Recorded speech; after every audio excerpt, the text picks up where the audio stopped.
Today we're starting another episode on building the Kleine Scheidegg train station. It's getting pretty exciting because we're getting close to the getting it almost done. The last episode, Mara did a great job of putting the decking down, and now the next segment we're going to do is we're going to finish the roof assembly. Right now these are all individual pieces here, and this will hopefully we'll be able to make this into one unit. And inside here, just like we did on this piece, is a very large collar that will actually attach to these roof pieces, and hopefully make this all one unit. And then I said these. This is the little roof collar right here that actually attaches to the underside of these three pieces and holds everything together. And then in theory that should fit snugly right down inside here and give us a nice, pretty weather-tight seal, yet easy access if we need to change light bulbs or whatever. So that's what we're going to do on this segment, is get this roof section all put together. So let's get started. We're going to have to set up another table here so we can start building this, but we'll go ahead and be right back with you.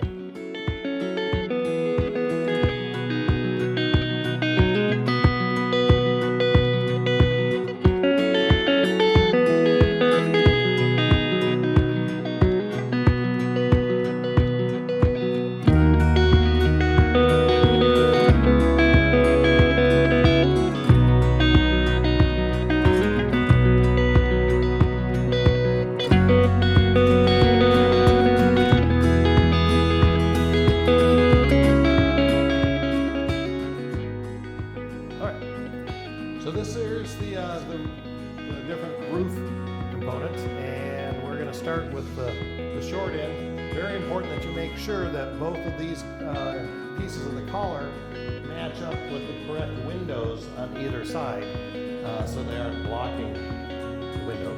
And like I said, we're going to glue this one first, and we'll start out with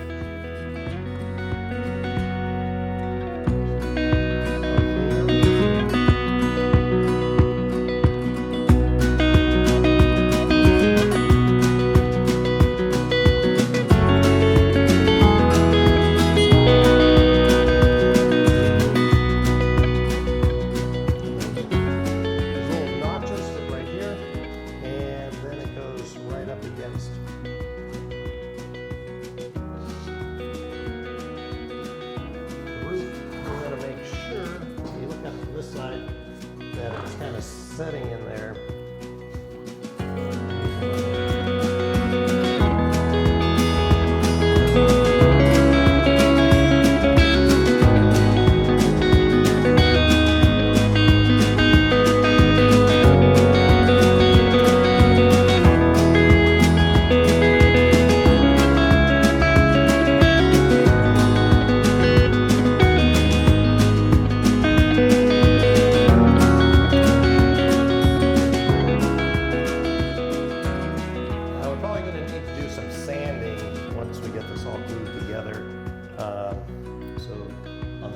So that it fits in nicely. But well, we are back and wanted to get you caught up on some of the things that we did. I did yesterday evening, or excuse me, last night, and we added, we glued this next section, the cross section of this roof piece. We did a little bit of sanding and grinding to make sure that these collar pieces fit in here nicely. And before we glued this in, I added some tape right here because we don't want the, when you put the adhesive in, we don't want it to accidentally glue to the building. So it, what we do is it's glued on, it attaches to the inside of these two pieces.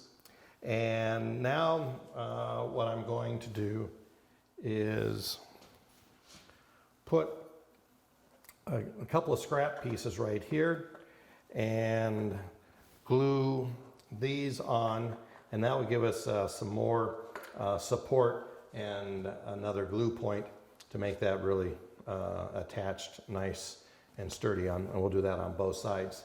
The other thing that I did was took some more strips of scrap PVC, really thin strips, and I filled them in, glued them into this joint right here. And now we'll come back and sand these smooth, and that will give us a nice seal there, and also another good contact point for gluing it together. So that's what we're going to do next, is apply these additional tabs on the inside to reinforce this attachment to the collar.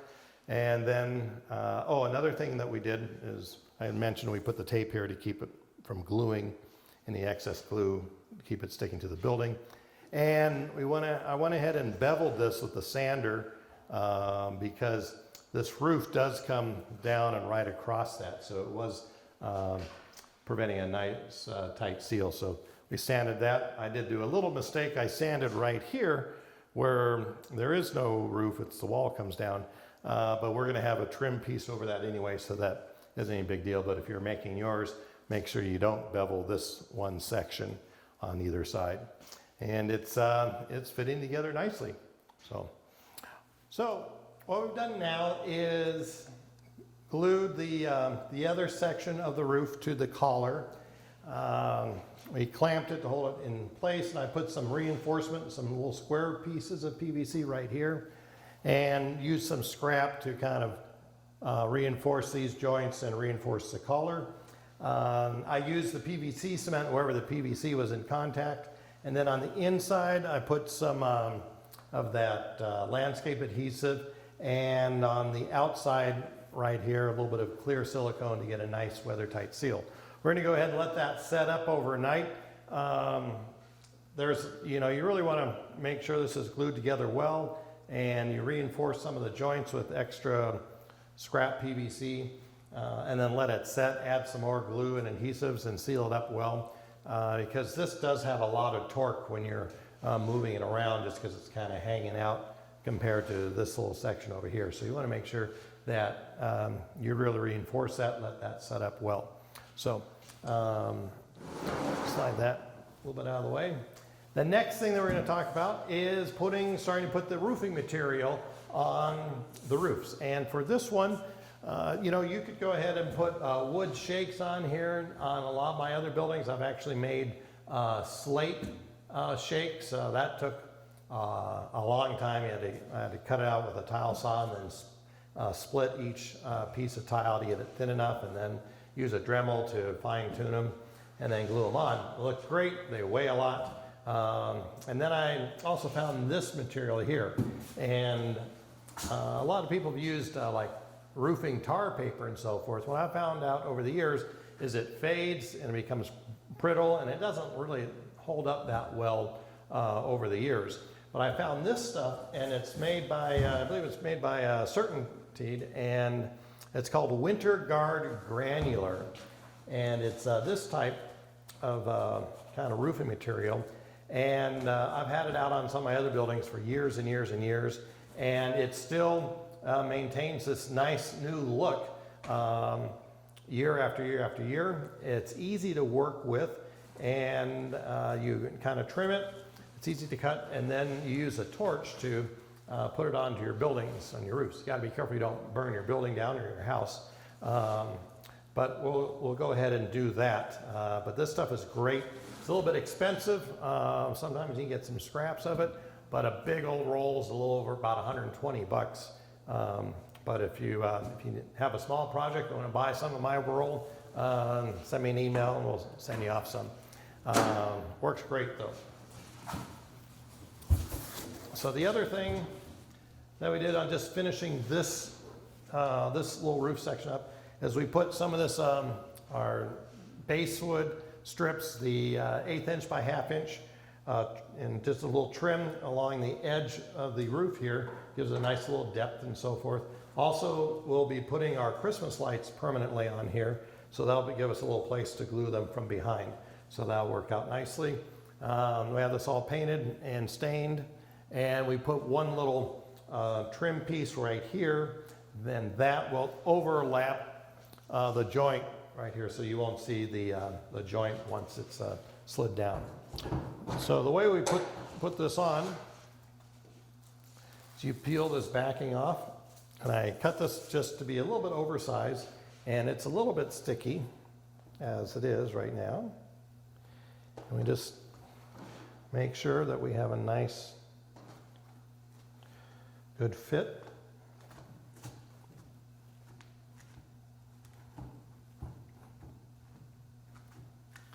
And what I want to do is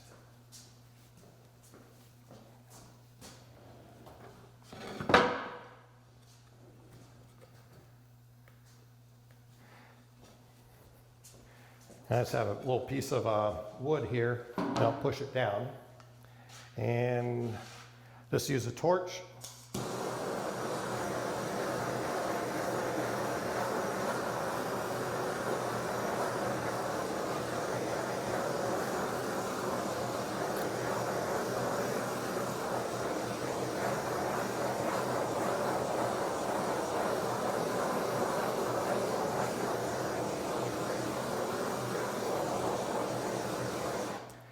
And you can see it starts bubbling if you leave it on there too long, and we just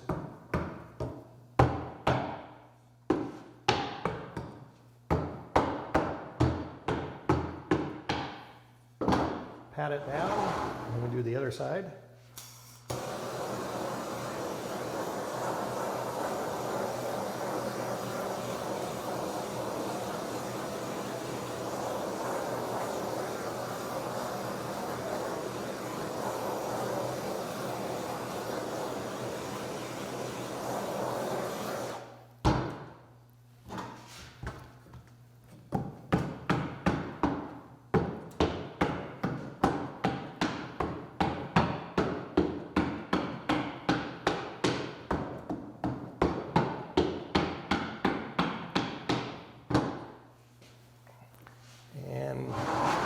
I'll come back and hit this side again.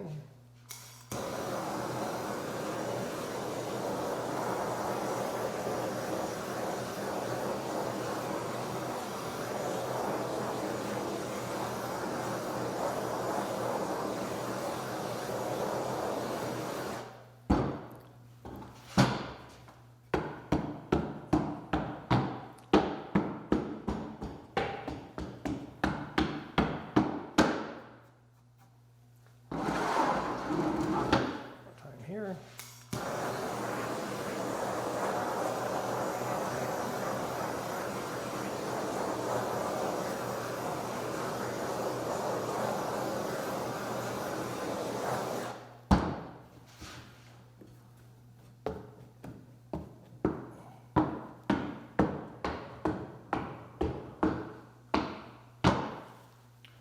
All right, we'll go ahead and let that cool a little bit, and it will stick on there, and then we'll come back with a razor and trim it to fit.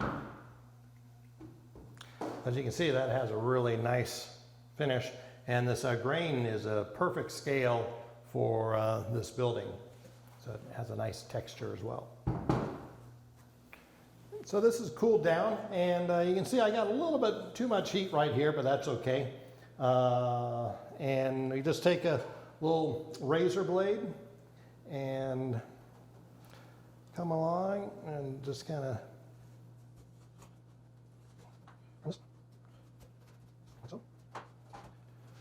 all right, you see this trim is real easy with a razor blade, just gets gummed up a little bit. Trim this right here.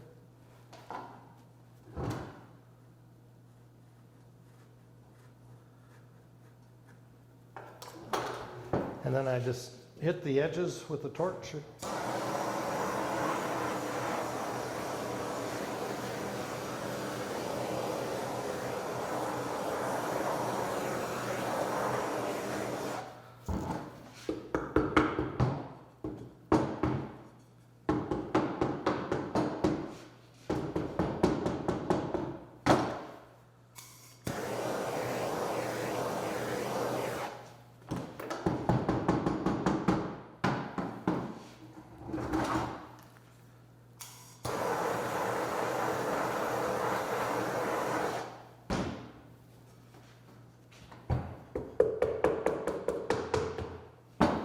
roof section. It's all nice and done, complete, and it looks pretty good.